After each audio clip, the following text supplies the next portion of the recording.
ह्या माड्याचा खासदार आपण पाडूया, नुसता पाडूया नाही तर जी आपली धग आहे आतमध्ये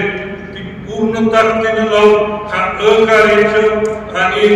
गर्विष्ठ आणि स्वतःला अहमाना आणणारा आणि जे काही ह्या माड्यामध्ये जे काही नेते त्यांना दाखवणारा आणि सर्वसामान्य जनतेच्या जीवावरती मोठा झालेला हा खासदार आपल्याला पाडायचा आहे आणि त्याची सुरुवात आज आपण मानमधून करायला याची अपेक्षा व्यक्त करतो. आणि परत एकदा आपल्या सगळ्यांना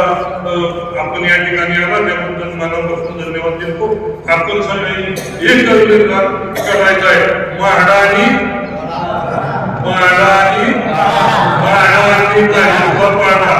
माडा आणि दुर्बाळकर पाडा ही गोष्ट माडा आणि